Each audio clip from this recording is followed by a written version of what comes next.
स्वभावचिन्मयानन्दं कृपापूर्णं जगत्पतिं हरिषड्वर्गजेतारं नित्यानन्दगुरुं भजे स्वभावचिन्मयानन्दम्. Let's enter into the 61st Sutra. It's a very beautiful sutra, very powerful also. I can say this sutra I myself practiced before enlightenment. As waves come with water and flames with fire, the universal waves with us. Understand, whether you believe it or not, you are just an emptiness. That is why constantly you want to define yourself. You do not want to go to a place where already people do not know about you, where you are not given a right introduction, where you are not going to have the right platform. Constantly you want you to be defined. That is the reason the visiting card carrying started. Constantly you want to be defined because actually you are emptiness. Just look inside and visualize, you are emptiness. You are emptiness. Because anything crosses your inner space does not stay inside. You are just an expression of a small wave in the cosmic ocean.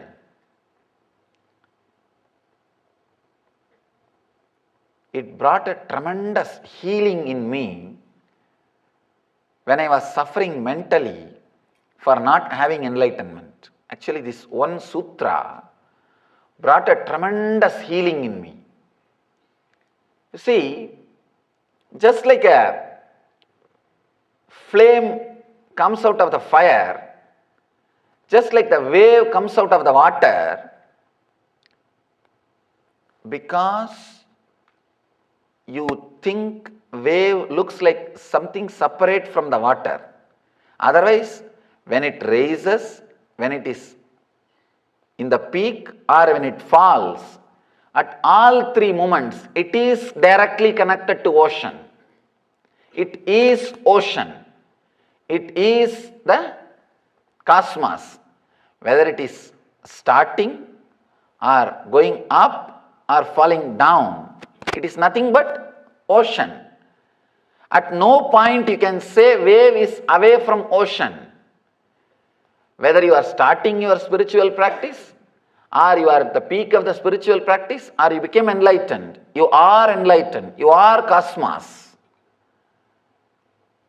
You may be thinking, no, I have too much of disturbance, too many things.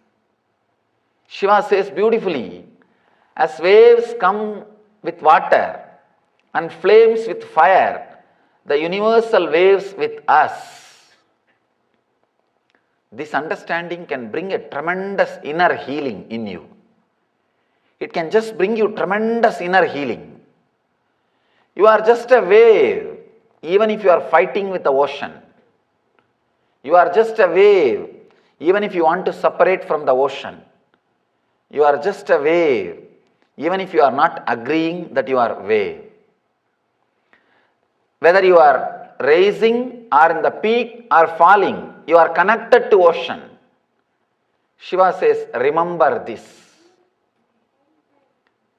The moment you remember this, you will realize you are shunya, means you are emptiness. From the emptiness, something is rising. To tell you honestly, the whole thing is an illogical raising. There is no logic why you should have more money, why you should have more health, why you should have less health, why you should have less money. There is no logic.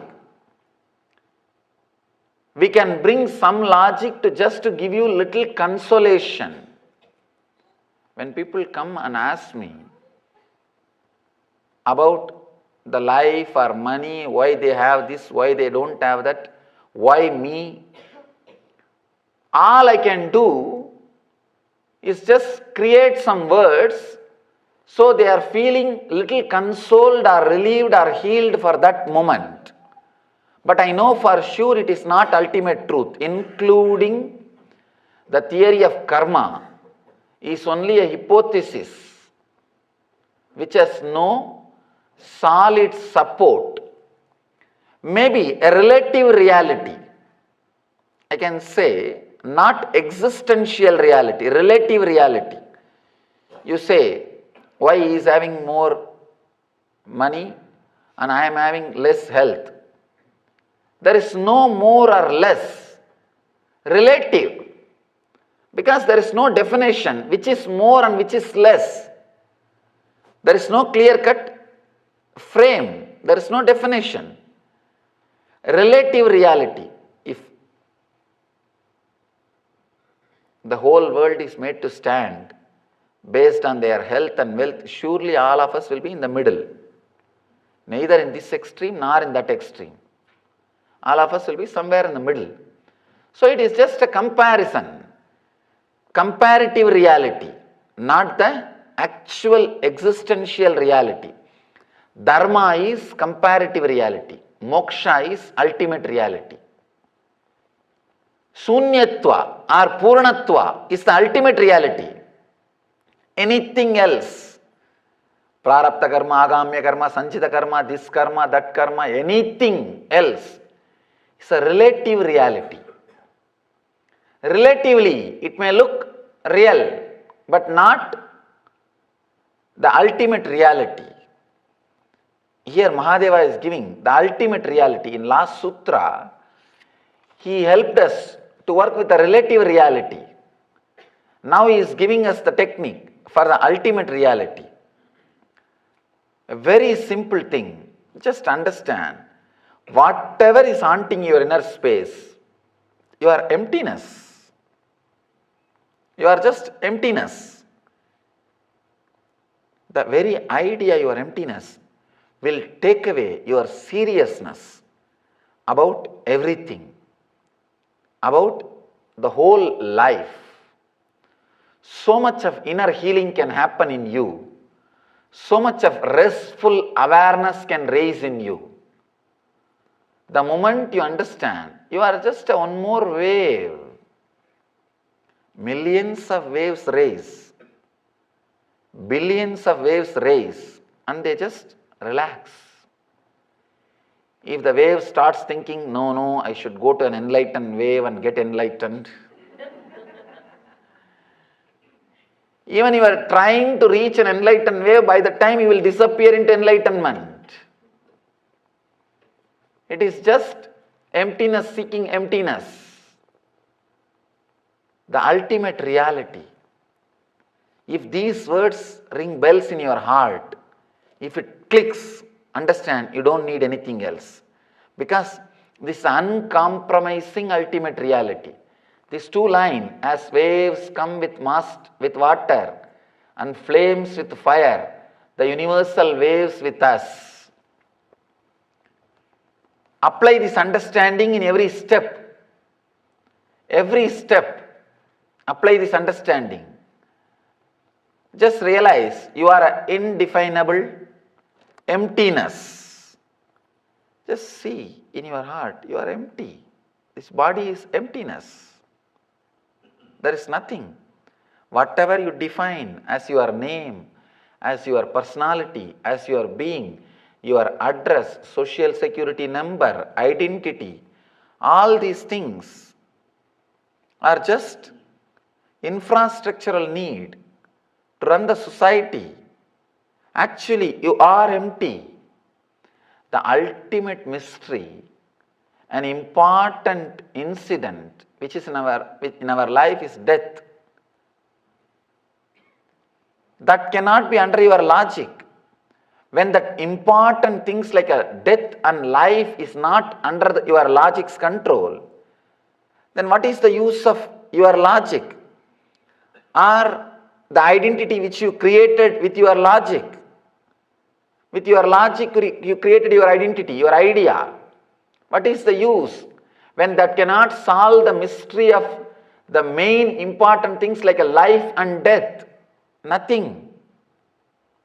Understand, you are a pure emptiness, a simple, pure emptiness. The understanding, your simple, pure emptiness, like a wave rising from the ocean and relaxing into the ocean, you will see so much of healing is brought into yourself. So much of settlement happens in yourself. The wave is part of the ocean even when it thinks it is away from the ocean. Even when you think you are away from it, you are part of it. Remember strongly, you are wave. Nothing but a wave. You just raise in some direction, in some way.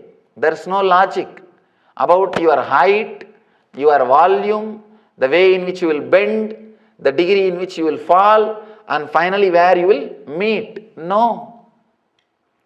There is no logic. Sometime foolish waves suddenly starts thinking, the moment it started raising, maybe for a few seconds it thinks, it knows it is connected to the ocean.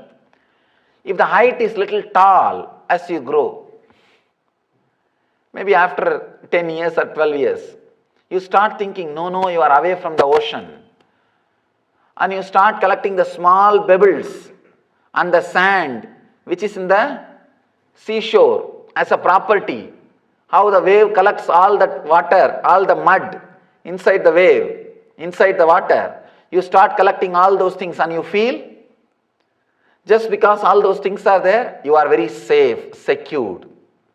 First thing, first foolish idea, you are an independent wave. The moment you have that foolish idea, independent wave, next thing you have to now start working about the safety of that wave. You think by picking up that small few sands from the beach, you can make a concrete wall to retain the wave as it is. Just visualize the wave trying to pick up all the small pieces of the sand from the beach and trying to create a concrete wall for itself so that it can stand as a wave forever. That's the exact thing we are doing. Collect small pebbles here and there and make a big home, and we are very clear. We are going to remain as this wave forever. Actually, the other day in the marriage festival, I was telling the story of Sri Lanka. Maya, the divine architect, he created a city and donated to Shiva because during the marriage, Devi's father was not interested to give the daughter to a person who is living in the burial ground. No property. And after all, she is born and brought up in palace. So the story says, Maya immediately created a city and offered at the feet of Shiva. Shiva looked at the Devi's father. Devi's father felt very shy and felt very bad that he disrespected Shiva because he doesn't have property. Then he said, no, now I understand, you have many disciples who can create many things. He immediately gave the daughter. But this foolish Shiva can't retain anything. That's a big problem. It's not that he doesn't get anything. He is such a guy, he can't retain anything. And he doesn't have an accountant. The accountant Kubera is under the control of Vishnu. Vishnu can retain because he has a proper accountant. Everything is properly accounted. Around Shiva, there is no accountant, only few bhutas. All they do is eat and jump, nothing else. Daytime means eating, nighttime means jumping. They do not have any clear accounts. They do not have any clear procedure. There is no organization set up around Shiva. So naturally what to do? That guy cannot accumulate wealth or property around him. So when the disciples or all the devotees came and started taking blessings after the marriage, everybody came and touched the feet and took the blessings. Shiva asked, what you want, and started distributing. Usually people bring gifts during marriage, but for Shiva's marriage, he started giving gifts.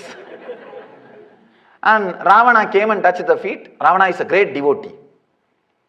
He is a singer for Shiva. He used to play beautifully on Veena and chant for Shiva. So Shiva asked, what do you want? This guy said, I want this city. It looks so beautiful. Shiva said, all right, take it. He gave the city. That city is the Sri Lanka. Sri Lanka is the whole thing, is that city. He took it. After that, Vyasa comes and Vyasa asks something. Shiva blesses him also. When actually what Vyasa asked, he asked for a small hut. And according to the tradition, Vyasa's life is 100 times more than any other human beings, like a Ravana or human beings or Rakshasa or anything. Vyasa comes out and Ravana asks, what is this? You asked for a small hut. You could have asked for something big. Vyasa says very beautifully, after all I am going to stay a few years here. Why unnecessarily waste time in building house and city and all these things? Vyasa's life is supposed to be 10 times more than Ravana's. Understand, Vyasa's life is 10 times more than Ravana's. But he says, after all I am going to be here only few years. Why waste time in building house and city and all those things and wasting time? Let me enjoy. Understand? Because Vyasa knows he is a wave. He is not separate. He is not away.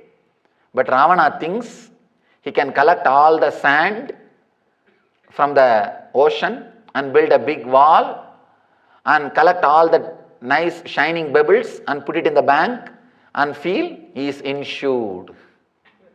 He is safe. Without understanding the reality, the more sand you collect, the more quickly you are going to fall. Because heavy, weight, naturally, more quickly you are going to fall. Understand, just like a wave trying to collect small sand pieces and create a big dam for itself so that it can stand as a wave forever. We are also trying to play all our security game. It is okay, do the security game as long as you are feeling, you are thinking, but inside the inner space, understand very clearly. You are just a wave, and wave is trying to collect the pebbles and stones and create a big security around them. Big security thing around them. I tell you, when you have this clarity of wave, that you are wave, even the security things, you will do it properly with a clear vision and clear idea, because your inner space will be with such a awareness-filled inner space, not agitated inner space. Agitated inner space cannot work even for security. Awareness-filled inner space will be so clear, even about security, future things, you will be very clear, and you will do whatever can be done physically, but psychologically you will be clear, nothing can be done. The ultimate truth is doing whatever can be done physically and psychologically being clear that nothing can be done. That is the pure spiritual experience. That is the way the pure spiritual person lives. That is the way of living enlightenment. Let us enter into the meditation, inner space of being a wave. Close your eyes.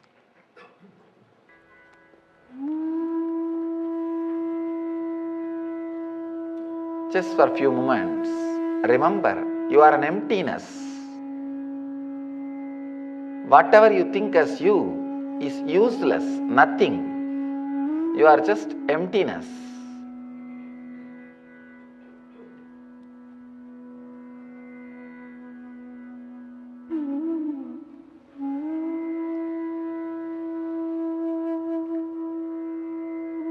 visualize you are just a wave in the huge cosmic ocean. Visualize the whole world as an ocean, and you are just one wave. Every time you rise and fall is one life and death. Thousands of times you are rising and falling in different parts of that cosmic ocean at different times, in different size, in different ways.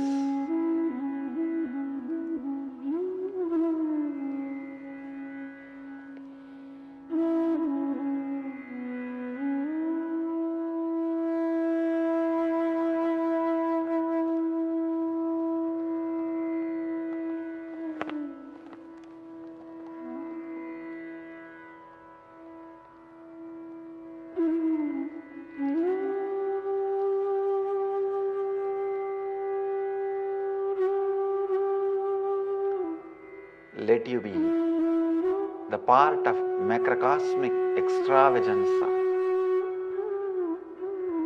Just this cosmic energy, the prana which flows through your body is the same prana which is flowing inside the sun. The same oxygen which is helping the sun to burn, the same prana which is helping the sun to burn, which is helping the sun to be alive, is helping your body to be alive.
Whatever sand, bubbles, impurities you might have collected, but still you are ocean. You are part of the ocean. You can never be a separate wave.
the same energy which keeps the sun alive is keeping the body which you are having also alive.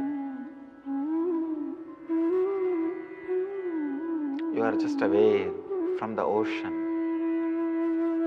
Rest deeply in the inner peace with this clarity. You are wave in the cosmic ocean, in the causeless auspiciousness.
Shanti, Shanti, Shanti. Relax. Carry this same feeling, same inner space, same consciousness, same truth throughout your day, throughout your life. You will see so much of understanding and relief, peace and awareness is added to your inner space. Let you all achieve and radiate the eternal bliss, Nityananda. Thank you.